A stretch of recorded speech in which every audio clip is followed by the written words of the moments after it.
You make one pop punk album and apparently you're hot shit. All of a sudden, you're the savior of rock and roll. Like, I don't understand. So we all know that the only reason MGK did this pop punk album this year was because he lost so bad to Eminem in a rap beef that the rap community was just kind of like, dog. No, because if there's one person in rap you don't get in a beef with, it's Eminem, because usually your career takes a turn for the worse. I don't know if you know that, MGK, and it's kind of ironic that you did call your album this year Tickets to My Downfall, because now you just made it worse for yourself. There was this interview on this podcast, and MGK was talking about, I guess, the lack of fuck you in rock music, using that term, like, the old cliche of, to be a rock star, you gotta be badass and not give a shit. You gotta be punk about it. And it's just kind of like that cliche died off years ago. We realized that it doesn't matter what type of musician you are. You don't have to be badass and outrageous to be a musician. You can just be anything you want. You can be yourself, for God's sakes. It doesn't hurt to do that anymore, because in the end, when it's all said and done, shouldn't people be caring about the music and not the persona of the person? Granted, there are people that, like I said, play characters and have this look, this gimmick that help them out, but they still make enjoyable music to go with it. But when you're listening to an artist, you're not about like, oh, well, they look ugly, or these guys are ugly motherfuckers, I'm not going to listen to them. Your first instinct is, well, how good is the music? How good is this sounding? No one really cares about your attitude. Well, people sometimes care about your attitude because, let's be honest, there are some really shitty people in the music industry. But he goes on to like compare it about like something about like, oh, more rock artists seem too comfortable on stage. Like he goes on this whole shoe rant about these artists and rock stars now wearing these types of shoes when they should just throw on some Doc Martens and this, that, and the other instead of being comfortable. And I'm like, when was that ever a thing? When couldn't rock stars be comfortable? I mean, I don't understand. I don't know what that means in this case. I don't really know what he was going for in that sense. It just seemed like a ranty statement that meant nothing because he was just trying to, I guess, feed his ego that he was the best thing to happen to rock music in 2020 this year, when I can beg to differ on that. I highly enjoyed AC/DC's album more than yours. Ozzy Osbourne came out with a way better album than you did. Heck, Poppy did a better job incorporating rock into her music than you did this year. Bring Me the Horizon, pretty much brought heavier music back to the mainstream with post-human survival horror. Your album only did well because you got Travis Barker on it, and you did nothing to really separate yourself to the generic pop punk that we get now, and you sounded just like a carbon copy of Blink-182, just minus the talent from you at least. Travis Barker still killed it, but you were like just trying to replicate everything that Blink-182 did. And aside from a couple of songs, I'll give you that, you did well on a couple of songs.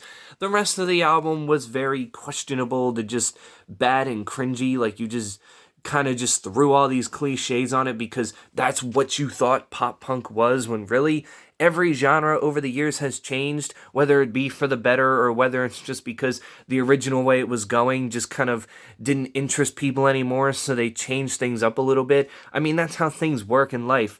Things change. People even change when they get older. I'm not the same person I am at 22 than I was at like 18 years old 4 years ago. Heck, I'm not even the same person I was last year. Things change, we have to adapt to things, and that's just where music genres come. So just because it may not be tough and not giving a not giving a fuck, just like you want it to be, doesn't mean that it's not successful, doesn't mean that it's not going to succeed with the way it is. Because I can tell you, the past couple of years before you dropped your shitty album, rock was doing fine. 2019 was one of the best years for metal we have had in a while, and 2020 was just one of the better years for rock music in general, mainly because I guess we didn't have Imagine Dragons in the way to, set everything straight and be like, this is what rock is, when it's really not.